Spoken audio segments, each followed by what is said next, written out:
welcome to Formula First TV, brought to you by CMS Limited for exclusive coverage of the Haiku Components New Zealand Formula First Championship. This weekend we're at Pukekohe Park Raceway on the more traditional long-back straight this weekend, and as always we've got our local Formula First expert Jonathan Morton. Jonathan, long-back track, 50th anniversary, a championship, it's all on. Yeah, it's a big weekend for the class, both past and present, so looking forward to some exciting racing this weekend. And of course, Friday practice, there was most of the people turned up to have a bit of a run round here because most people actually haven't done the whole circuit before. But leading into qualifying, it ended up Chris Symon poaching the pole right at the end. Yeah, Chris actually didn't turn up for testing on Friday. It was work commitments, and so it was his first time running on the back straight, but he got to grips with it fast and managed to, as you say, I think it was about the last 2 minutes in qualifying, steal the pole away from Brodie McConkie, who held it throughout the session. And so with Chris taking pole right at the end from Brodie McConkie, it set up for a really interesting front row as Brodie McConkie's only coming back for this round. And to have a few words from Chris, here he is. Yeah, well, without practicing yesterday, it was great to be able to just go out and do some good, consistent laps at the start. My times were reasonable, but not quick enough anywhere near the top three. And then towards the end, after the couple of red flags, we managed to pull a lap together and pop it on pole by just under 100th of a second. So pretty happy with our testing yesterday, and it's a great way to start the Haiku Components round two.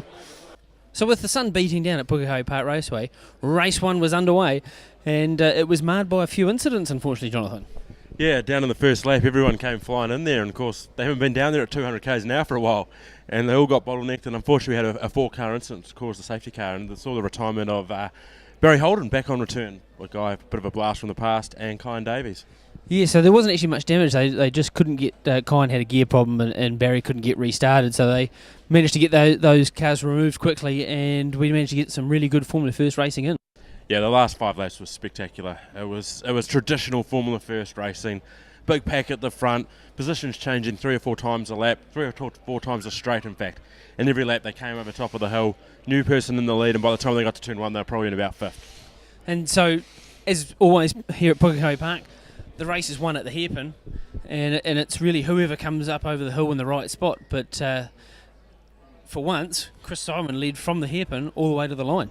Yeah, he made the big and quite bold move round the outside. Brodie McConkie tried to back them up because obviously he thought he was going to be stuck in the lead. And Chris managed to take advantage of it, and he got just enough run to make it all the way to the flag. But behind them, it all sort of, really went off, so to speak. That's right. As they crest the top of the hill, they all dove down to the inside to try and protect their line. And unfortunately, it resulted in a bit of contact between Thomas Boniface and Billy Fraser, who managed to spin across the track, and Taylor Hurst had to take a void in action. Unfortunately for both of them, made contact with the wall on each side of the track. Yeah, so Billy Fraser only really sort of nudged the wall, but had a bit of rear end damage, and Taylor Hurst really had the big impact with the concrete on the inside and did quite severe damage to his car. Yeah, Taylor actually hit the wall so hard, probably 20-30 minutes before the start finish line, but the momentum just carried him right across, and he actually still finished the race. And Billy Fraser was parked there for a minute, and he thought about it, fired her up, and drove the thing across the finish line, which is great to see. So he scored some valuable championship points. Yeah, so Chris Symon ended up taking that win from Brodie McConkie and Reece Sendelcox, but all three going across the line together, separated by only a couple of tenths. Yeah, it was back to traditional Formula First racing, which is what we know and what we love. And it was great to see another close 3-wide finish here at Pukekohe. Yeah, it was pretty hectic. Obviously, the safety car in the first lap made things interesting and cut the race down a bit. Sort of just tried to clear off, and it didn't work like obviously it did at Manfield, and raced hard, and everyone was close. And then in the last lap, managed to take the lead into the hairpin from 4th and just go over the line in 1st. And I think there was a little bit of carnage behind, but other than that, it was a great race. And so race 5 of the championship here on Sunday morning, with the sun beating down here at Pukekohe Park Raceway, was another epic battle up the front with 7 cars all in the lead pack, Jonathan. But we had really 2 packs in this race. Yeah, it was the front pack of 7 who they got a break on about lap 2, managed to split, sort of edged away to about 4-second gap. But then there was another pack of 7 as well behind them. So it was an interesting race all throughout the field. Yeah, so it was pretty much even Stevens right the way through. There was lead changes, and this front pack really skipped away. But right until that last lap, where they all sort of switched their brains off like they normally do, and it's all hell for leather to the line. Yeah, Brodie McConkie had a very good run through about laps 5, 6, 7, and he managed to seem to come over the hill every time and have 10 car lengths lead. Obviously they closed back up on him, but it looked like if he could just maintain what he was doing, he'd have quite an easy victory. But as they went down the back straight and the heat came on, they all jostled and there was a few cars off in the grass, but they all managed to get on and finish the race. Yeah, so down the back straight, it ended up with Billy Fraser into the grass when they were jostling for positions 3 and 4 wide in that front group. But it was Thomas Boniface who led out of the hairpin, which is generally not where you want to be, but apparently this weekend it is. Yeah, he followed what Chris did yesterday and took the lead and managed to maintain it all the way up and over the hill. And he obviously was challenged very closely by Brodie and Chris, but he managed to just sneak out his win. And that's for a rookie to get a win and it's only his 5th national race win is a very, very good effort. It's great to see the rookies doing well, and just to show how close the class is, 6 cars covered by less than a second. Yeah, and it's good to see somebody else up the top too, a fresh face of the class, and that's actually the first time that Chris Symon has not led a session in the weekend so far this season. Yes, that's right, and a few words from our race winner, Thomas Boniface. I just kept my cool. Made sure I planned ahead for the next move that I was going to do. But it was a good race. I mean, the drivers all drove really well and close and fair. So I'm really happy with what happened today. And thanks to my dad for doing all the mechanic work. Race 6 of the championship here at Pukekohe Park Raceway took a familiar grid with Brodie McConkey and Chris Symon sharing the front row again. And Jonathan, it was another epic battle out front. Yeah, it took much the same form as the rest of the weekend. The front 7 or 8 managed to keep the gap and they just fought amongst themselves, and then the rest of the guys battled out for the minors at the back of the top 10. Yeah, so it had a couple of groups and they were all trying to catch this front bunch, but the front bunch of sort of 7 or 8 cars looked like it was going to be a grandstand finish, and then it all sort of erupted on lap 6. Yeah, about lap 4 I think it was, we lost Brodie McConkey from the front group, and they're all sort of setting themselves up with 2 to go going down into the first turn, and all of a sudden there was smoke and there was cars off left, right and centre. Our championship leader, Chris Symon, had an engine let go and that caused a lot of kerfuffle behind him.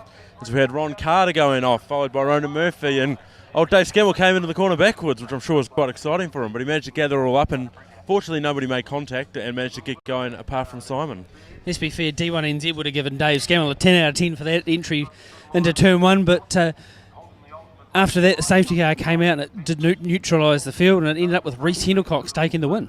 Yeah, it was really a shame. We've had fantastic racing all weekend, and it's been a real battle down to the line. And I mean, they spent all weekend coming across the start-finish line 3 wide on every single lap. So it was a shame we didn't have the big grandstand finish that the crowd here certainly deserved.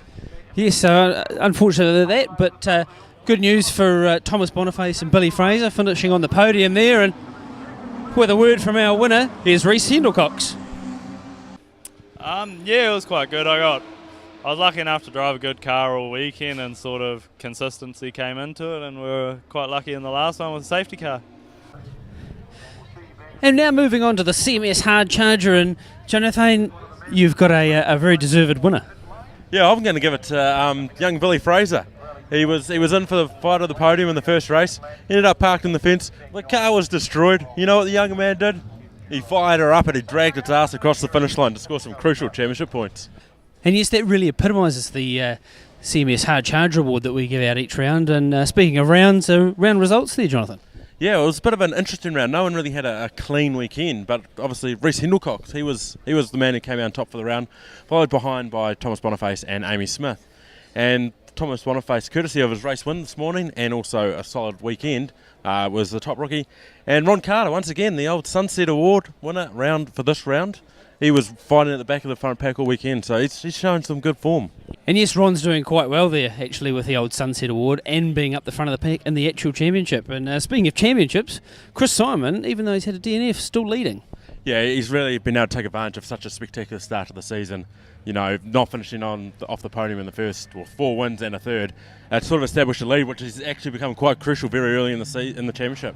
Yes, and now with a second round win for Reece Hendelcox, he's actually jumped up there into second and really fighting out for this championship. Yeah, he's closed the gap remarkably, and it sort of shows how quickly it can change, and it goes back to scoring points every round and every race. So it's going to be an exciting break over Christmas. Everyone will obviously be trying to get that extra edge, because once we get back, she's flat out to the end. Yes, definitely. It looks like it's going to be a great championship. Thank you, Jonathan, this weekend for your expert comments, and we look forward to a nice Christmas break now. We're 7 weeks away from Hampton Downs, the New Zealand Motor Cup, and it'll be the third round of the Haiku Components New Zealand Formula First Championship. See you then.